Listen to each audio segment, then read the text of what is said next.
right, welcome. We're going to be talking about possibly one of the most confounding functions in Excel, and it's a function called let. Let is strange because, unlike almost every other function, anything let can do can easily be done without let. What? So what let does is it gives you a different way of creating formulas, one that includes information about the formula you're creating. Why is this important?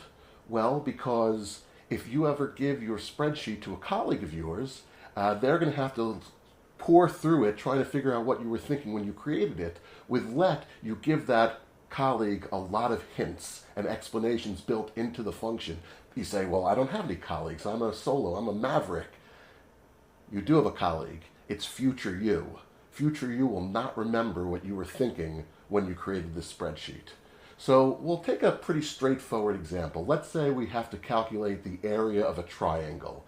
The formula for the area of a triangle is base times height divided by 2, or base times height times 0.5. And let's say we have the base in cell A1 and we have the height in cell A2. And we need to now make our formula. So we would simply say equals A1 times A2 times 0.5, and that's it. We have the area of our triangle. However, later on, someone, maybe ourselves, looking at this will say, well, I don't know what was being calculated here. Again, this is a very straightforward example, so just bear with me. So what we can do using let is we can recreate this formula, except we can say base times height times 0.5. That's our formula. That's our new formula. And now anyone looking at it will say, oh, he's getting the area of a triangle because it's base times height times 0.5. And the way let works is we can essentially declare these new names. We can declare them as base and height, but give them the values of A1 and A2. Make sense? So our new formula is let base A1 height A2 base times height times 0.5. And we now have a formula for the area of a triangle that's clear, that's obvious to anyone looking at it, what it is, what it's doing, what these numbers represent. Make sense?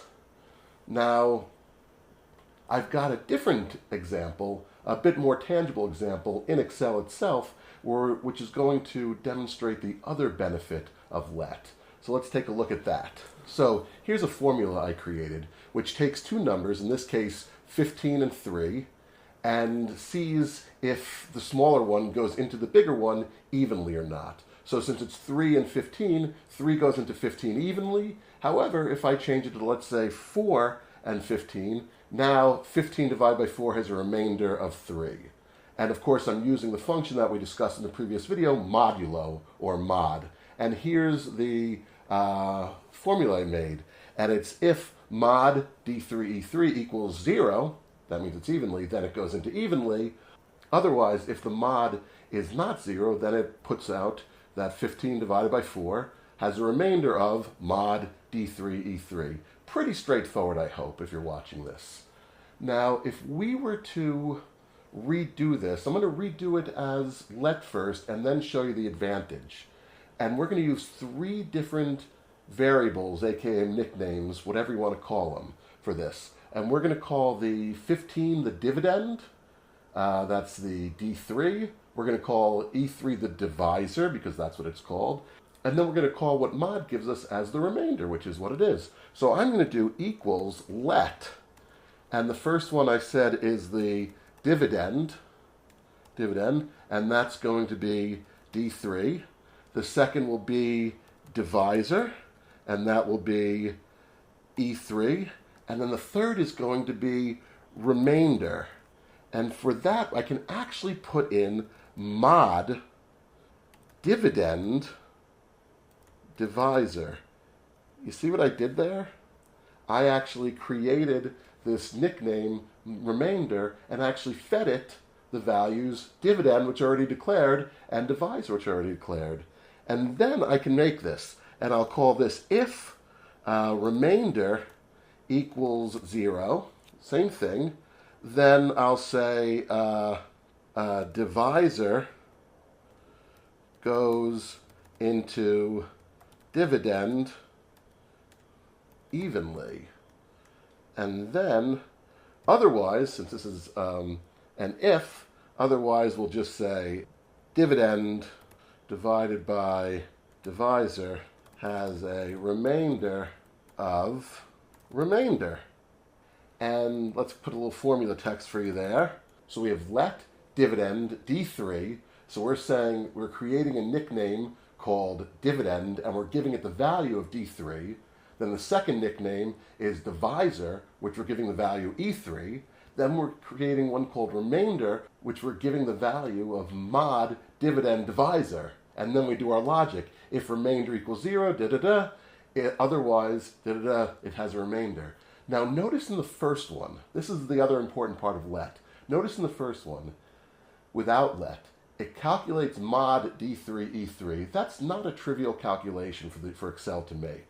Then it goes on, if it turns out that mod d3 e3 is not equal to 0, it calculates it a second time in order to display the remainder over here. The way we did it, no matter what happens, it calculates it only once. At the beginning of let, it calculates the remainder, and then for the rest of the formula, it just already knows the value of remainder, whether it's evaluating it for the if or it's displaying it as the remainder later. Doesn't seem like a huge difference, but when you get into spreadsheets that are very big, ways that you can have the number of calculations made, that's huge. So it's important to get into this habit now while you're doing a small, even trivial formula, because later on it will make a lot of sense. So really, you're good to go.